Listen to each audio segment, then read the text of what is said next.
इतिहास में एक रात ऐसी भी आई जब जमीन और आसमान के बीच का फासला सिमट गया।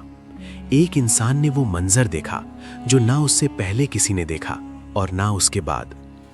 ये मुकद्दस वाकया रज्जब की 27वीं रात का है। मक्का की खामोश और सुकून भरी रात थी। हमारे प्यारे नबी सल्लल्लाहु अलैहि वसल्लम हतीम में आराम फरमा रहे थे। तभी अल्लाह के फरिश्ते जिब्रील अमीन तशरीफ लाए। उनके साथ जन्नत की एक खास सवारी थी जिसे बुराक कहा जाता है। बुराक की रफ्तार ऐसी थी कि जहां तक नजर जाती उसका पहला कदम वहीं पड़ता। हमारे नबी सल्लल्लाहु अलैहि वसल्लम उस पर सवार हुए और पलक झपकते ही मक्का से बैतुल मुकद्दस पहुंच गए।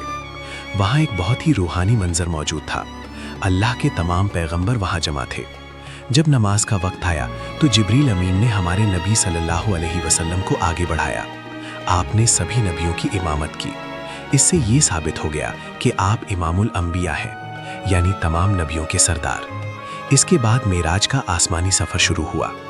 पहले आसमान पर हजरत आदम अलैहिस्सलाम, दूसरे पर हजरत ईसा और हजरत यहिया, तीसरे पर हजरत यूसुफ, चौथे पर हजरत इदरीस, पांचवें पर हजरत हारून, छठे पर हजरत मूसा और सातवें आसमान पर हजरत इब्राहीम अलैहिस्सलाम से मुलाकात हुई।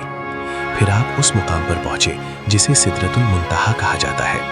ये वो जगह है जहां पहुंचकर जिब्रील अमीन भी रुक गए और बोले, या रसूल अल्लाह, अगर मैं एक बाल बराबर भी आगे बढ़ा तो अल्लाह के नूर से मेरे पर जल जाएंगे। यहाँ से आगे का सफ़र हमारे नबी सल्लल्लाहु अलैहि वसल्लम ने अकेले तय किया। वहाँ अल्लाह ताला ने अपनी उम्मत के लिए 50 वक्त की नमाजें फ़र्ज़ की। जब आप वापस लौट रहे थे तो छठे आसमान पर हजरत मूसा अलैहिस्सलाम ने कहा कि आपकी उम्मत इतनी नमाजें अदा नहीं कर पाएगी, आप अपने रब से कमी की दरख्वास्त कीजिए। हमारे नबी सल्लल्लाहु अलैहि वसल्लम बार बार अल्लाह की बारगाह में गए और नमाजें कम होती गईं। आखिरकार 50 के बदले 5 वक्त की नमाजें फ़र्ज़ हुईं। लेकिन अल्लाह का करम देखिए, फरमाया गया कि मेरे यहाँ बात बदलती नहीं। जो बंदा 5 वक्त की नमाज पढ़ेगा उसे सवाब पूरे 50 नमाजों का मिलेगा। यही था वो मुकद्दस सफ़र जिसने ज़मीन और आसमान के फासलों को मिटा दिया।